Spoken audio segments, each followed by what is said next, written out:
Hey, Rick, it's great to interview you. And the topic is relationship marketing and how it relates to marketing in Japan. And you're checking in. Where are you in Japan right now?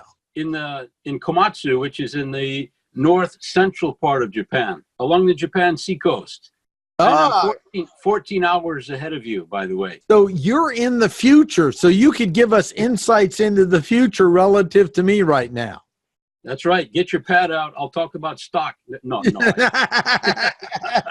Yeah. Well, Japan's such a beautiful country and culture. And thanks to you and our friend Mike Salibi, I've been able to travel there twice and hope to come again. But I love the country. It's such a different culture. And that's why I thought it'd be fascinating to address this topic. But I want to start kind of with, what do you see as different about marketing there, just to begin, to set the baseline? Right. Well, a little background info. Despite having a population of about 120 million people, which is roughly a third of the U.S., Japan is one of the most ethnically homogenous countries in the world. Not a lot of diversity happening in terms of ethnicity. It has a lot of old traditions that are still observed. So I think that it tends to be more conservative and group-oriented than, say, California, which is about the same size as Japan in terms of area. Historically, Japanese people have tended to work and play together in groups. And although individualism is increasing, as I can see it, I believe that the tendency of groupism is still generally true. And probably because of that groupism or tribalism, Japanese consumers can be dramatically swayed by popular fads and fashions. Of course, that happens in other countries too, in the US too, for example, but it's particularly noticeable here. So in Japan, if something becomes popular through social media or TV ads or music, it becomes extremely popular. And if you're selling a product or a service and you happen to catch that popularity wave, then it's fantastic. And you can do really well for however long that fad lasts. But you'll still be faced with the challenge of long-term sustainability. How can you keep your customers and gain new ones after that wave subsides? That's really interesting, because I think people don't realize that the influence of culture with so many years of experience and so undiverse, in a sense, that it's driven so much by, and why it's driven so much by, the group approach to things. I want to, now that we've addressed that, really talk about relationship marketing from your perspective as a foreigner, or gaijin, living there for quite a few years. And how do you see it might be different from America? Because we've stayed in touch, and you, of course, were born and raised here. So you have an experience of both worlds now. Okay. Well, I want to preface my comments by stating that I'm not a specialist in business or marketing. Of course, I've done some research to try to educate myself. And the videos that you've been doing have been great, with Pat and Terry, Steve, Paul, and Gary. They've been very helpful. But I still have a lot to learn. So in our discussion now, I'll be speaking to you from my personal experiences of living and working here as a longtime resident, as you said, and as a consumer, but not as a marketing expert. Anyway, to return to your question about relationship marketing, first let's go wide. I believe that customer marketing, as I understand it, versus the old seller-based model, is similarly employed here in Japan as it is in North America, Europe, parts of Asia, and other places where we can find technologically advanced, democratic, capitalist countries. National and regional differences exist, of course, and variations of culture, demographics, or even geography can necessitate using different marketing tools. But I don't see much difference currently when looking at successful marketing practices here and in the United States. in both countries, the focus seems to have shifted, recently to the customer, not the seller. So as a business owner, you should be thinking, how can you help and serve people? How can you add value to their lives? This way of thinking, I believe, is not driven by a naive altruism. No, instead, I think it reflects a factually based, careful assessment that if you conduct your actions with an unselfish attitude and a helpful, non-salesy, non-pushy approach, it will result in mutually profitable relationships with business partners and customers. At least that's what I think. Well, that sounds in part like relationship marketing. Yeah, I think so too. If I understand relationship marketing correctly, by the way, relationship marketing is sometimes called referral marketing too, right? Yeah. Yes, that's right. Okay. Yeah. Talking about like referral marketing in terms of specific tools, maybe how it's being used here, I think it's probably the marketing tools that I see most effectively being used now in Japan are word of mouth, good old word of mouth referrals. And for younger customers, Instagram sharing has become really popular. But it's Instagram sharing, not promoting. Instagram sharing of products and services among friends and followers. And that's really taken off. But word of mouth referrals, especially in smaller towns or middle-sized cities like the one I live in. Would you share some specific experience? Because over the years you have, and it almost seems like a stronger loyalty than I usually see in America, and also an over exuberance of effort for customer service. I mean, you actually have gas stations where they'll pump your gas there still, right? Yeah. Yes, that's right. Yeah. I can share a couple of these sort of word of mouth referrals. I can't really talk about Instagram because I haven't used that in terms of business. But anyway, the first story is, as you said, is about cars. It's about this used car shop where I bought my car. Over the years, I bought several cars at this particular shop, and here's why. Excellent, unbelievable service.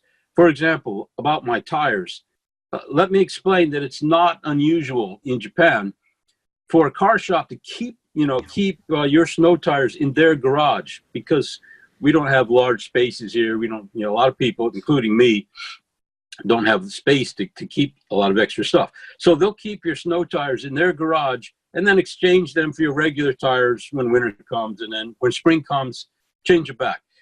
Anyway, so back in December, when I went to the shop to get my snow tires put on, the staff gave me a carefully wrapped little thank you gift as a token of their appreciation of me as a regular customer.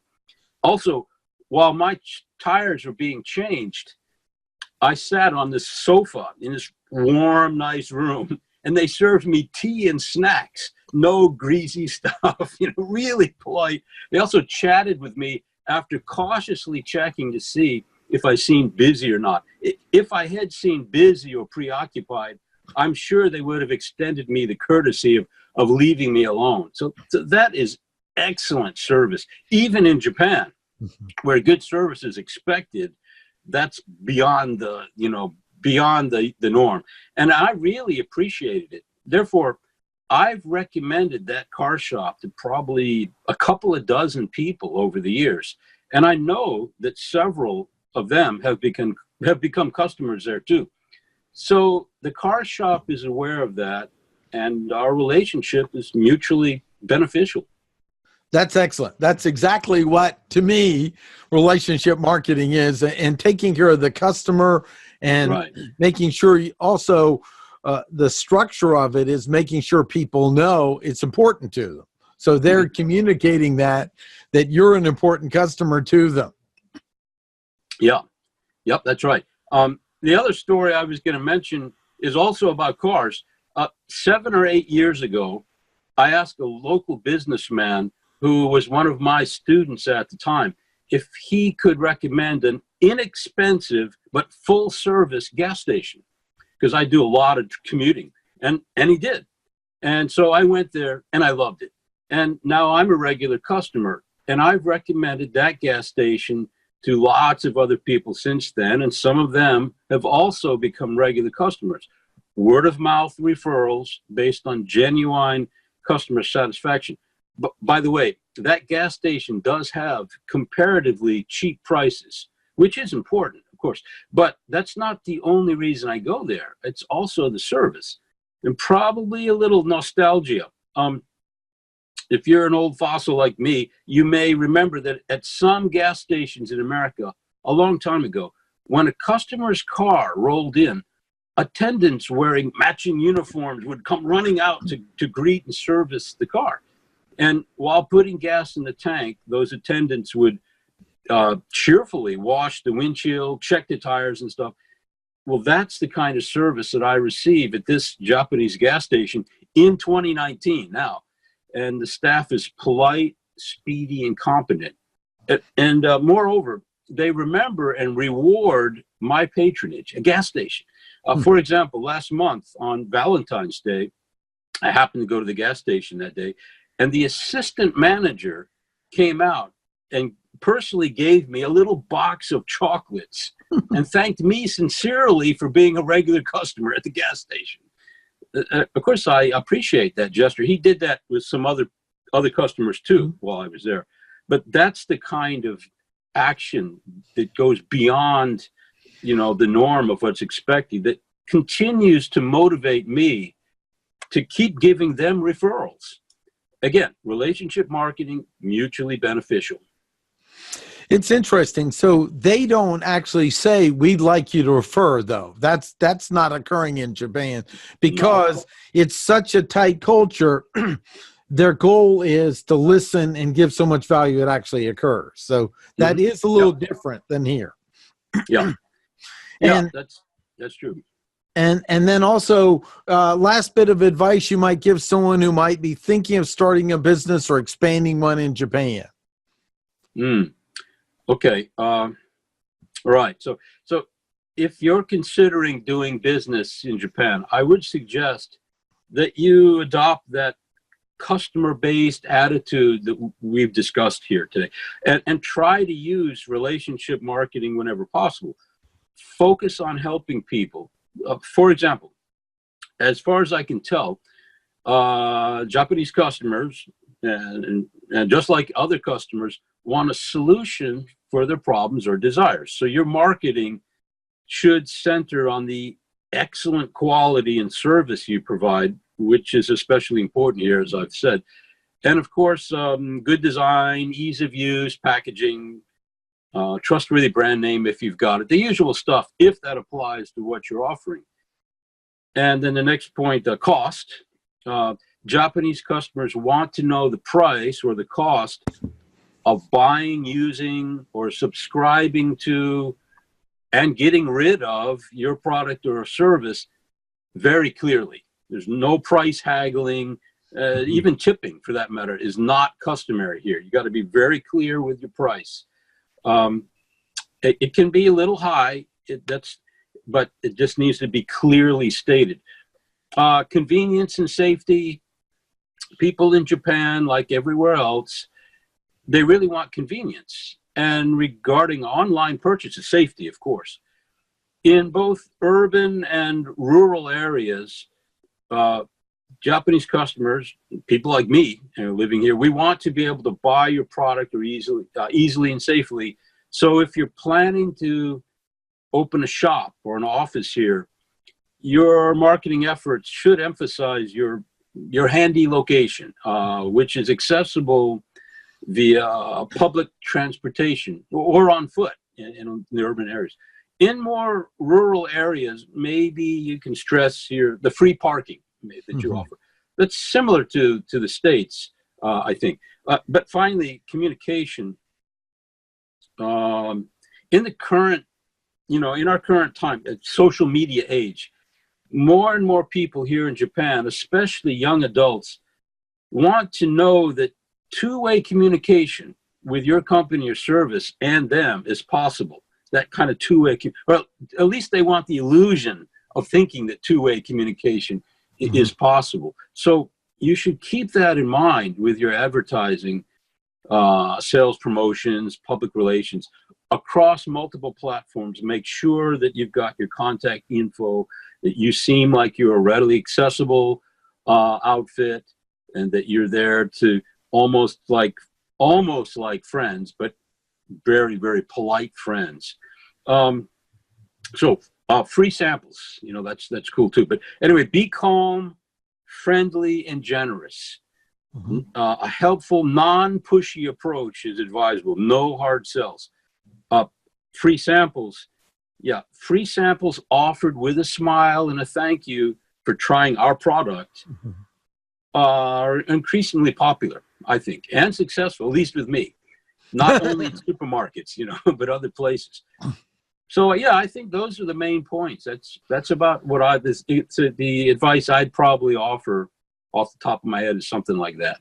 So it's really interesting. One, because it's such a tight network, it also looks like getting to one-on-one know people and expand out is really critical here. Because right. I would think just broadcast marketing alone probably would not be as successful as get one customer happy and then go for the next and go for the next.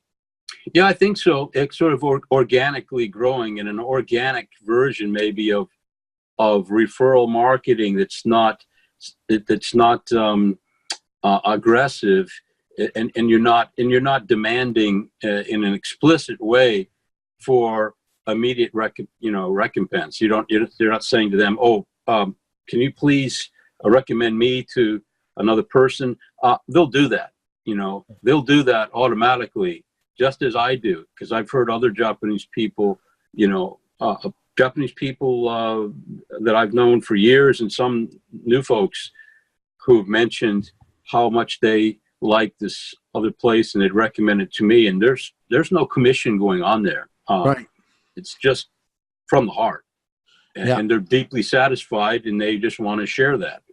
There's several other things that I've noticed in my experience with Japan is also when there's more loyalty to a business too. I mean, almost to the extreme. Like if my dad recommended a barber shop and I went to it and it wasn't quite perfect, it would be awkward for me to leave in Japan. While America, we'd probably break the bonds immediately, because it's like there's the honor of my father's referral and everything else. So there's like, there seems to be a lot more loyalty almost to what might look to us as foreigners as to an excess, but you have to understand it's that relationship with who recommended you is important and the relationship there. And we're all in this very tight web. So when you see it in context, it makes sense. From an outsider, it may not as much. Yeah, I agree. That's part of being this, as I mentioned, this conservative country that still has a lot of old customs, and for good or for bad, mostly good, I think. But yeah, respect, a sort of a hierarchical society, and respect for your elders, respect for your social superiors. So if someone, particularly an older person or a older colleague, recommends a place to you, and you go there and check it out, and you like it, and you go there a couple times, yeah, it can be awkward to leave there. I have to be sort of careful. There are sort of structural ways to handle that, things that have been implemented in Japan. The fiscal year and the school year starts from April, and people tend to organize their lives and sometimes start and break relationships around that time. So if I don't need to go to a barbershop anymore, but when I used to go to one, there was one that I went to it had been recommended to me. It was okay. So I used to go to it because I didn't know anywhere else to go. after a while, I didn't care for it much. A little too chatty, a little too much personal information, I thought, that was being asked. So I was looking for a way to gracefully exit, you know. Yeah. And so when it came towards the end of the year, which is the end of March, I just stopped going there. And because that's what I've noticed that happens, because the end of the business year, I had done my duty as a customer, this kind of went away. So yeah, that's quite a bit different from the States. But you notice, though, that there are still exits that exist. I love that. I love that. But you got to learn the cultural exit on it. That's why I think so. That's cool. That's the true. other If you thing, want to be if you want to stay here long term, sure. Yeah. If you're just short term, you can be as polite as possible and leave. Of course, you're not a prisoner of these things. But right. but long term, sure. If you want to stick around, it behooves you to learn the customs, obviously, and follow them within reason. Of course. I want to say something else old school that I liked in Japan is loyalty to friends. I mean, I just remember, this isn't relationship marketing, but something I loved is like when someone said, "This is my best friend," which I really, you know, in the culture, that means kind of like I'm willing to give my life and go to war with this person, which we don't really have in America. And, you know, with you and I as long-term friends, I mean, we have a real personal loyalty to each other, you know, that I notice many don't have. You know, if one thinks the other's in trouble, it's a personal crisis to us. But that's something wonderful about the Japanese that I remember seeing, that I'm blessed to have friends in my life like that, that my problem is your problem. And I know that's not directly on it, but I did want to showcase that because it was another thing I really noticed in Japan. Yes. I agree with you. I agree. And I'm blessed to have a few really close friends like you also, that are American, Australian, others, but you're right, that kind of loyalty, it does seem to be part of the culture, has been historically, and it's not easily earned. It's an insider's kind of loyalty. It can be based on friendships. It can be based on being relatives, you know, the blood relationship. But it's a small inner circle for most Japanese. If you are within that inner circle, absolutely, there's generally speaking, that still exists an extreme loyalty, which I deeply appreciate. But it's not to be taken lightly, of course. Yeah.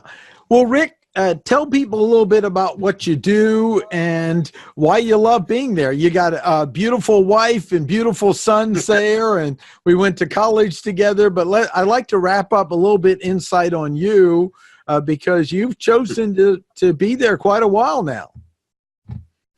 Well, I came here years ago to learn more about Japanese art. I'm an artist, and I tried to be an artist, professional one. But when I came here, I studied Japanese printmaking to some degree, Japanese, well, mostly two-dimensional designs in Japan, printmaking, painting, illustrations, etc. And then I had exhibitions. I was an artist and a teacher, an English teacher for a while when I first came. And I just fell in love with the culture, the landscapes appealed to me a lot. The food, I like the food. And so years went by and I was here. Eventually, it became more and more difficult for me to make a living as an artist. So I went back to school and got a higher education degree. And now I'm teaching at a university. I've been teaching part-time at universities for many years, and companies, been teaching companies too. So I have a perspective, which is, I'm blessed with that actually, to get the perspective from young people from junior high school up through university, but also businessmen and women over the years at large and small companies. And that's given me an interesting and wide picture, I think, of Japanese society. But anyway, I'm working full-time at a university now. And my specialty is in international communications. And so I teach a lot of presentation classes and help prepare students at university and also at companies for giving presentations and helping them to be better communicators when they go abroad and when foreigners come to Japan. There's a big demand for that, and it might sound easy, but it's not necessarily. There is a bit involved in it, and that's interesting for me. And yes, I'm very happy to have my family is here. Wife and 2 kids. They're growing up really quickly. They're both taller. My sons are both taller than I am. Have a bit more hair. Yeah, it's a nice life here. It's nice in the States too. I'd like to move back one day, but right now I'm quite happy to be here. The technology that allows us to communicate freely and almost instantly has made my life so much easier. Here we are chatting like this, despite being thousands of miles apart, and it's not the same as being in the same room with you, right? But it's pretty close, and it's great. And so, yeah, it's helped to make my life here a lot easier and richer. I think the technology and knowing that I can reach out to old friends and family almost whenever I want. Well, as long as I keep the time difference in mind. Right. Well, that's excellent. And we'll put a shout out. I was talking to Seth today, which is another friend of ours together. Right. And said I was going to talk to you tonight. And then we have another mutual friend, Mike Sleeby, Seth Barnanke and Mark Sleeby. Will put a shout out to them in this as well, because we've all hi guys doing it. So thanks, Rick. Thanks so much. This was delightful to just explore marketing, relationship marketing, customer service. We covered a lot of different grounds here and a perspective in Japan. So thanks for taking time to do. Thanks, Martin. Yeah, it's been great. It's been great. I really enjoyed it. Take good care.